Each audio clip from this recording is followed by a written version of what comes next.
नमस्कार, मैं हूं आपके साथ विभा उपाध्याय। ठंड की सर्द रात जब पूरा बिहार कोहरे की चादर में लिपटा था, राजधानी में सड़कों पर सन्नाटा था। रात की हवा जैसी सुई चुप हो रही थी। हर कोई बस इसी जुगत में था कि खुद को कैसे गर्म रखा जाए। तब हमें आपकी चिंता सता रही थी और इसीलिए रात का रिपोर्टर आपका दुख दर्द बांटने सड़कों पर था। आज रात का रिपोर्टर में हम जानेंगे पटना के गांधी सेतु की हकीकत, जहां पुलिस की गश्ती टीम सर्द रात में कितनी मुस्तैद है और कितनी सतर्क है। लेकिन सबसे पहले नजर 5 मिनट में 25 बड़ी खबरों पर।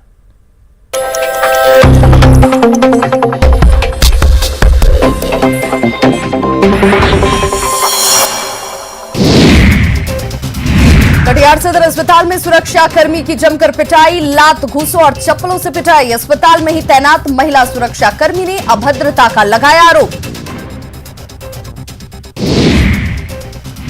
मधुबनी के हरलाखी थाना इलाके में प्रतिबंधित नशीली दवाओं के साथ एक युवक गिरफ्तार, नशे के लिए प्रतिबंधित दवा की तस्करी।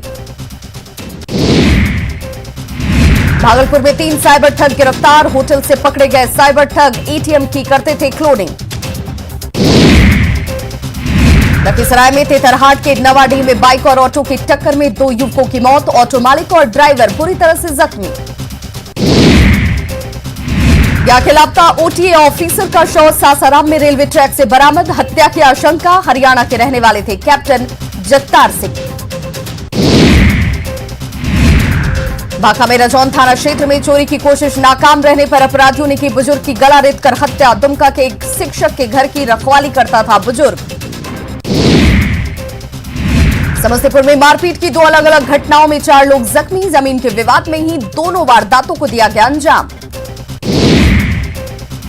समस्तीपुर के सराय रंजन में अपराधियों का तांडव, पोल्ट्री फार्म कारोबारी की गोली मारकर हत्या, जमीन विवाद में हत्या की आशंका। समस्तीपुर में बड़ी संख्या में फेंके हुए मिले आधार कार्ड, डाक विभाग की बड़ी लापरवाही, बच्चों ने नदी किनारे देखकर दी सूचना। पटना एम्स में 3 महीने बाद आज से खुलेगा ओपीडी, हर विभाग में 20 नए मरीजों का होगा इलाज, एक दिन पहले कराना होगा रजिस्ट्रेशन। सियासी हलचल के बीच नीतीश का बड़ा बयान, कहा सीएम पद में कोई दिलचस्पी नहीं, बीजेपी के दबाव पर बना मुख्यमंत्री। आरसीपी सिंह बनाए गए जेडीयू के राष्ट्रीय अध्यक्ष, कहा पूरी निष्ठा से निभाएंगे जिम्मेदारी, सकारात्मक सोच के साथ बढ़ेंगे आगे। कोरोना काल में किए गए काम और लोगों को दी गई आर्थिक मदद के लिए सम्मान, बिहार को मिलेगा डिजिटल इंडिया अवार्ड, 30 दिसंबर को राष्ट्रपति करेंगे सम्मानित। सरकार के सालगिरह के जश्न की तैयारियां जोरों पर, रांची के मोरहाबादी मैदान में कार्यक्रम की तैयारियों का सीएम हेमंत सोरेन ने लिया जायजा, कोरोना को लेकर अधिकारियों को दिए निर्देश। माफिया डॉन दाऊद इब्राहिम के सहयोगी अब्दुल मजीद कुट्टी को गुजरात एटीएस ने जमशेदपुर से किया गिरफ्तार, बीते 24 साल से चल रहा था फरार, हथियारों का जखीरा और आरडीएक्स मामले में थी तलाश। आईसीसी क्रिकेट अवार्ड में माही का जलवा, धोनी को संन्यास के बाद भी बड़ा सम्मान, आईसीसी ने दर्शक की टी20 और वनडे टीम का बनाया कप्तान। लातेहार के बालूमाथ के 12 गांव में जंगली हाथियों के झुंड ने 3 घरों को किया ध्वस्त, कई एकड़ में लगी फसल को किया नष्ट। हजारीबाग के नगवा में NH 33 पर बने नवनिर्मित टोल प्लाजा पर कई मुद्दे को लेकर 1 दिवसीय सर्वदलीय सत्याग्रह, कृषि मंत्री बादल पत्रलेख समेत कई विधायक शामिल। खूंटी के तमाड़ थाना के सड़गांव में पुलिस ने पशु तस्करों के खिलाफ की बड़ी कार्रवाई, पुलिस ने तस्करी बंगाल ले जाए जा रहे 27 मवेशियों को किया जब्त।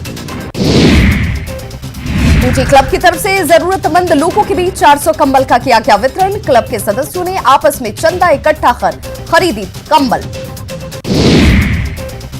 साहिबगंज में कांग्रेस के 136वें स्थापना दिवस को लेकर कार्यकर्ताओं की बैठक, कांग्रेस कार्यालय से तिरंगा यात्रा निकालने की तैयारी। गुमला में परमवीर अल्बर्ट एक्का की जयंती पर जिले के बीजेपी कार्यकर्ताओं ने दी श्रद्धांजलि, साथ ही उनसे प्रेरणा लेने की कही बात। अंतर्राष्ट्रीय पर्यटक स्थल राजगीर में नए साल के जश्न के लिए पहुंच रहे सैलानी, घोड़ा कटोरा बना आकर्षण का केंद्र। जमुई में आज कोहरा का दिखा कम असर, अलाव जलाकर ठंड से बचने की कोशिश कर रहे लोग। नवादा में रंग लाई सामाजिक संस्था की पहल, ग्रामीणों ने श्रमदान से रजाइन पैन को किया पुनर्जीवित।